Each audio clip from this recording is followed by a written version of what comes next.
from Notch 8 Precision again. Just a bit of a follow-up video from yesterday's video on the QBXs. Welcome to the Southern Highlands Model Railway Club, by the way. So this is where we are today to do this. So as you can see, I've got the two models here, one with the lid off. So I just wanted to reiterate something on the speakers. Now in design, I'm sure it's fine, but the problem we've got is just when there's too many parts to a speaker with two drivers inside of it, they can get a rattle up or they don't seal acoustically. And that could be the problem, because if we listen to the horn, probably doesn't sound too bad, but here it's quite dull. It's probably fine if we get a decent speaker and we fit it with the sound volumes, but that is up flat out at 255 on the programmer, so that's as high as it gets. Now the other problem we have, blow the horn on the other one, you hear it's a little bit flatter. There is no area along the body, with the exception of the exhaust port, where sound can escape. So that will be the first thing about the design of the new speaker. We'll be getting it to, if we can invert the speakers here perhaps, and fire them down through the bogie into the ground, which may allow some more sound to get out. I mean, if it were me, I probably would have looked at doing the same thing that they've done at this end and machining down that section, putting another speaker at that end to double up on the sound volume or the amount of air we're pushing anyway. But as I say, this speaker, as I say, it's not a horrible thing, it's just not adequate, I think, for the sound file perhaps. But anyway, there we go. So that's that. Just wanted to go over that just quickly again. Oh, and while we were talking about the push pins that come down here, let me just grab the body. Okay, I noticed last night, get this into work now. It's not going to focus, is it? Going to focus? Oh, there we go. The push pin there, one of them, if you ever get, this is one of the things that'll be a teething problem, because they're only very small springs and there's not much to them. If you notice that your marker lights or number board lights or something like that are inoperative, it could be just because the pin is stuck down and it's no longer sort of popping out far enough. So just give them a bit of a wiggle. That will help them release, or even put some spray contact cleaner in there. Make sure it's plastic compatible, make sure it's, you know, not greasy or some sort of lubricant or something like that. Otherwise you're going to have a hell of a time or a hole in your model, which won't be pleasant. But that covers off that speaker. I just wanted to reiterate over those pins. If you do get a jam up, that'll be why you may not have lights. It's got nothing to do with these existing plugs. But other than that, as you can see again with the lid off, very neat and tidy, and that's a great thing. That's a big improvement. We'll come into the trusty box. This is my little box here with a portable programmer and some bits and pieces. I'll take the plug, a rolling road, and just some basic tools. We'll get the wheel gauge out. Set that aside, and I'll also get out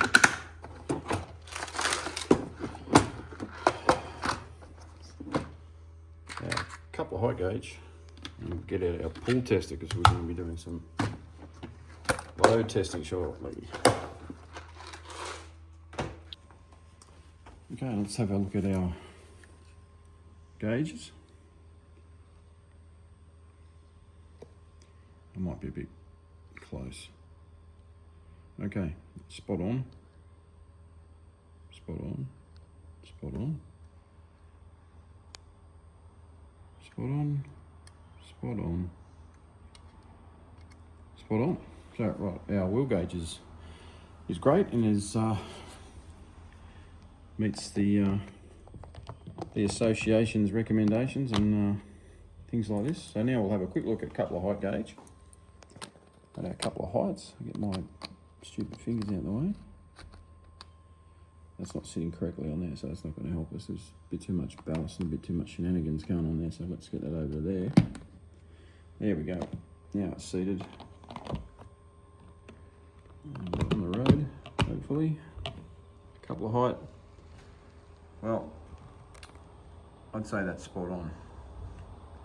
That's as good as it gets. It's not bad at all. I should check the number 1 end by comparison. On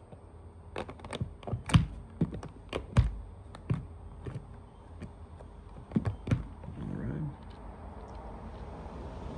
100%. Very good. So a couple of heights and wheel gauges within spec, I should say, and met the association's prescribed specifications. Excellent. Okay, so we'll have a look at some lighting. Turn the lights off.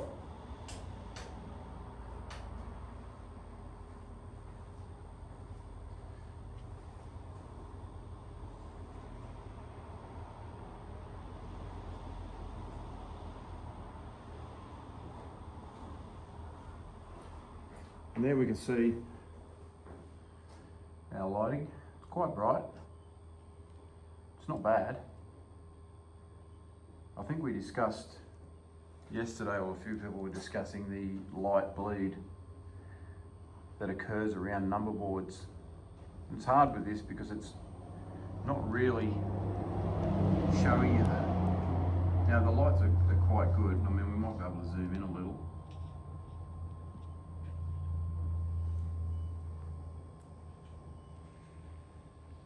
Yeah, you can see a little bit of bleed around the edges.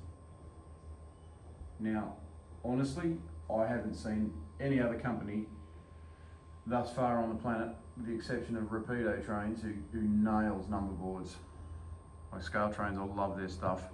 I've got a lot of it.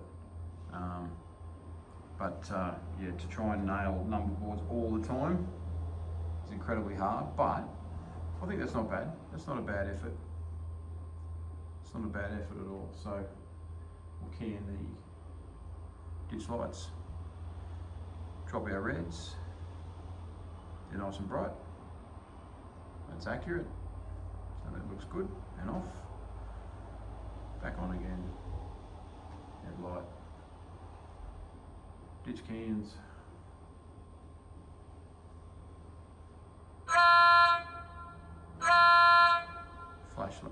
The flash rate looks good, but we can always adjust that later. But I think the lighting looks good. And this is repeated on both ends, on the 1 end and the number 2 end. So everything working well and looks quite good. Excellent. Okay guys, next step, let's put it on the drawbar tester and we'll see what sort of tractive effort we get in grams. Okay, so let's give it some throttle.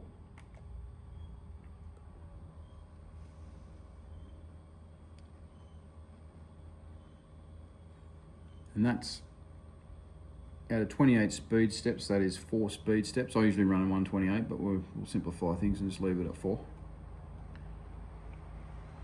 So, okay, so that's 100 grams. Stop it there. Let it come back. And we'll go again. This time I'm going to do it in 128 speed steps.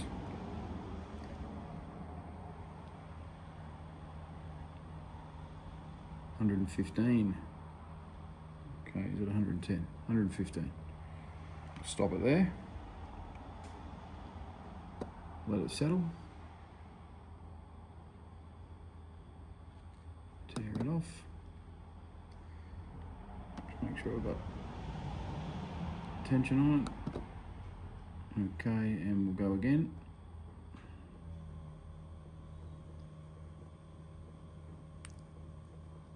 $100. Okay, so that's 100 grams. Now, by rights, on a flat surface, at this point in time, what I was meant to talk about was ounces because I'm used to doing this for North American stuff. So about 10. It did 100 grams front or cars thereabouts, on flat 3.9 ounces, which would be roughly So 50 cars, if you maybe work that 52 cars on a flat surface, which is still 100 grams, very impressive. You're pulling an enormous train on a flat surface with this locomotive light by itself, with no other effort. So I'll take the drawbar out for a second, and we shall tear it off, zero it, and this time just push up against the locomotive.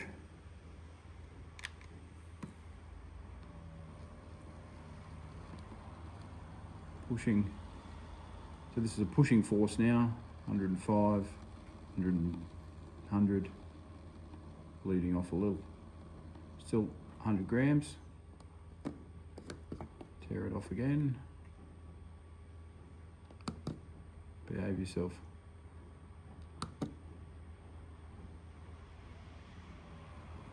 There we go. 105.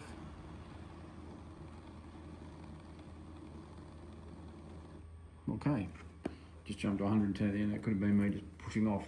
So 105 grams on the push, and 110 to 100, 100 to 110 on the pull. Now that's very impressive tractive effort. So our next step in the background, I'll get this other throttle out of the way. In the background here you can see part of my Genesee and Wyoming wheat train. My trusted camera assistant is panning down the length of the train at the moment. So there's 32 AHGXs there, a crew van and an inline fuel car. So what I'm going to do is just grab the scales and we're going to weigh those AHGXs. So we're just going to weigh the AHGX. I mean, as you all know, they're quite a hefty wagon. They've got some decent weight about them. If it'll stay there, of course. 110 grams. Okay guys, here we are. Kane at Kane's Trains, you'll recognise this unit from your review, and it's just ironic that I'm using the same one today. But here we are at the base of the base of the branch. So our camera assistant will tilt around and show you the curve at the base of the branch, and if you lift up over the bridge, you'll see the branch as it travels up the hill. Now that grade has got 3 turns, a pinch, and it's greater than 1 in 40. I'm not 100% on what it is, but anyway, it's greater than 1 in 40. So it's 32 wagons behind this CLP, a crew van, and one of Gavin's inline fuel vehicles, so 34 vehicles in total. And it's a beautiful wagon, by the way, Gavin. I love that thing, and the crew van, fantastic. I love them. So we'll and this CLP has my upgraded sound file on it.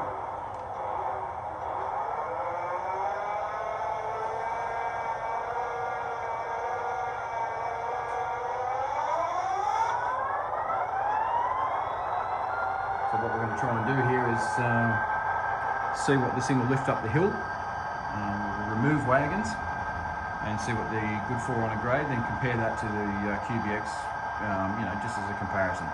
All right, so we'll set off.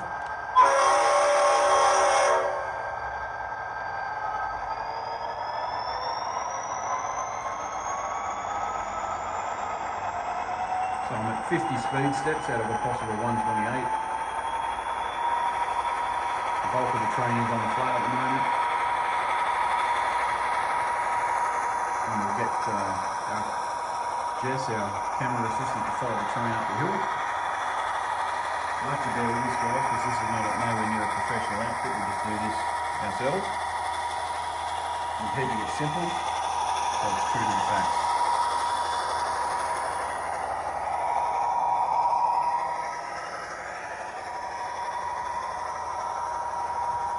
I haven't touched the throttle.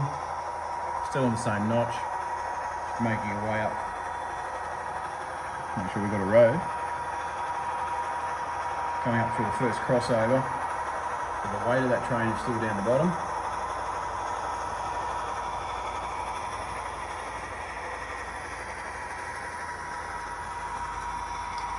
Now we're on another curve. starting to get a little bit of slip in. Just coming up to the pinch point. Still, 583 grams. Very impressive for a single CLP. Wouldn't do that in real life.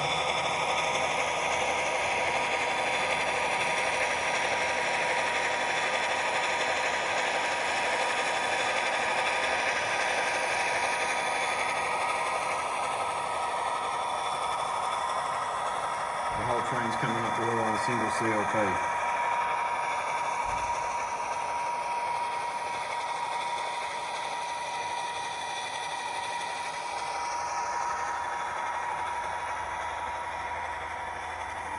Okay. So there you go. We'll just pause that there. Okay, so just knock the brakes off, pump it up. So we'll do a standing start for this lift. Now that's 32 or 34 wagons. Normally a single CLP won't come up here with that load on it, but it's going to do it today and make a lorry out of me. But anyway, it is what it is. It's a happy CLP. So we'll do a standing start and see how we go with the same load, same throttle position.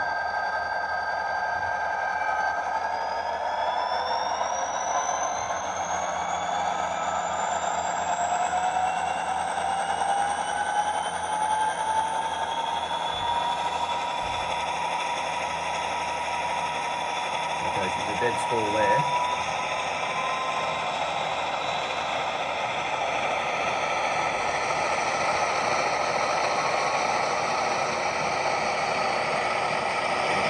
So that's as good as that's going to get.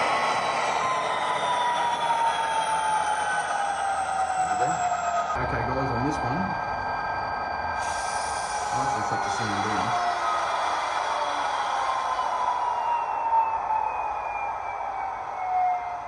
So all the AHGXs, as you guys have probably no doubt, you may have weighed them yourself, but they're a solid wagon, about 110, call it 110 grams. So that's with the two wagons on the front. It was roughly 3.3 kilos a train, upper grade. Not bad at all. Now I've added 8 manildra hoppers on the back, which weigh 110. I'll just weigh them off camera. So it gives us another 880 grams. Now here's a disclaimer, I don't need any rivet counters having some sort of coronary and saying you'd never see this run. This is for a test. So if you're going to rivet count this, you probably need to give yourself an uppercut. Right, so we shall get going. We'll come up the branch silently this time. Speed step 50 again.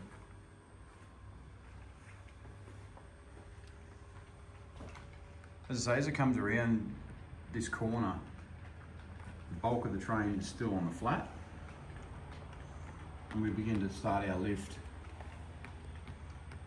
upgrade. Now that additional 880 grams should make a considerable difference now. And if it doesn't, then this CLP is a freak. But you do get that from time to time. I've had an 82 come up here fully loaded with cement wagons. It came up here no problem. I put another 82 on it, couldn't get anywhere near it. Okay, so she's slowing down.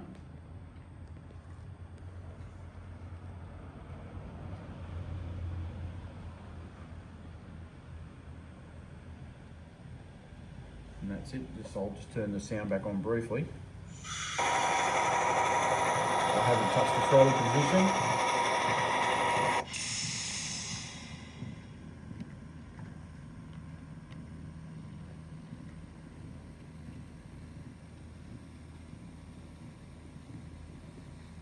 Okay, and she is stalled out there. And we'll just pan up the hill a little. Give you an idea, last time we went all the way up over that pinch. You can see the pinch there in the video actually. Okay, so she's stalled out there, so we know for a fact it's never going to lift those wagons from there. Okay, so we'll pause that and we're going to change over to the QBX and see how it runs by comparison. Okay guys, the QBX is on the front of the train. As I say, you know, there's 42 wagons on there now, so probably if we work out on that, we're talking about 4.4 kilos a train, upper grade, through turnouts and turns that are greater than 1 in 40. So you saw how the CLP performed, which was bloody fantastic, I must say, for a single engine. But here we go with the cube unit.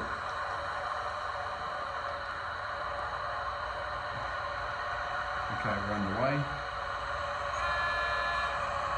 Let's fix that in. Same story. This will apply 50 speed steps out of a possible 128. Now if we'll turn the sound off.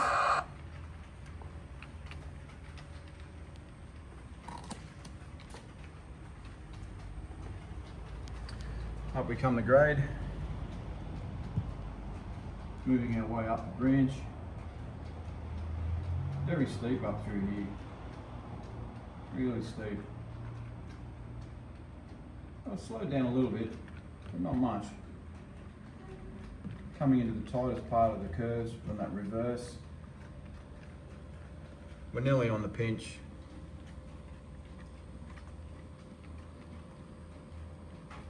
Sound back on. I haven't changed my throttle position, just so you know. So the locomotive's now over the pinch.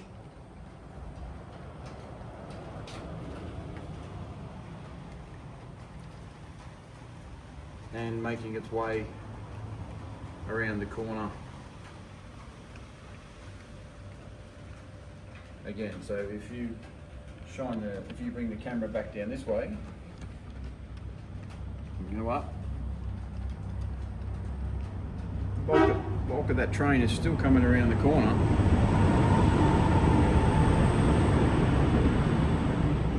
I haven't even seen the manildra wagons come into sight yet.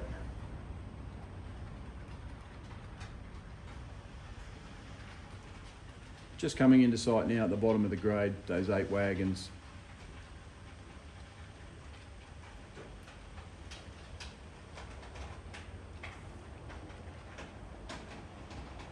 So there we go. I've just stopped the train and we'll finish off. Okay guys, so this is the back of the train. So we could just lift up and then pan to the right a little. You can see that it's still one bit of train. Okay, so as we climb up, you saw where the back of the train was.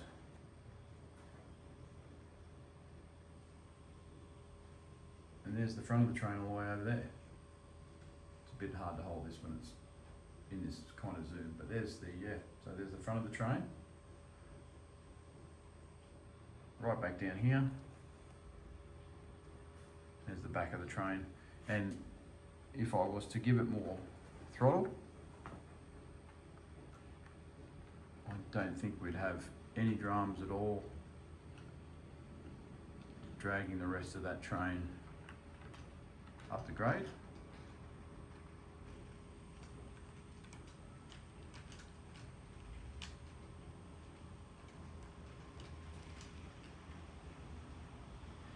And there it is, making its way into Doubtful Creek. Now layout is a work in progress. Still many improvements we're making here, so bear with us.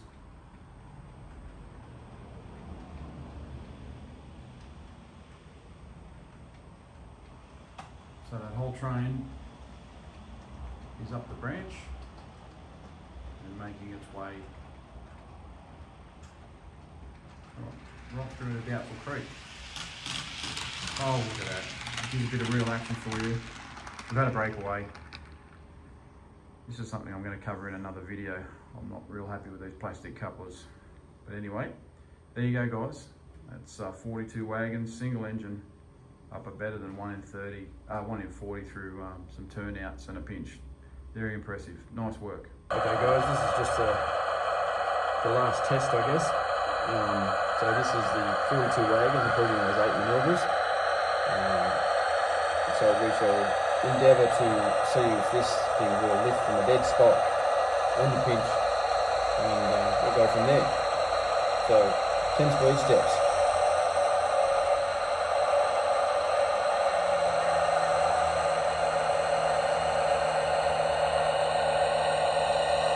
20.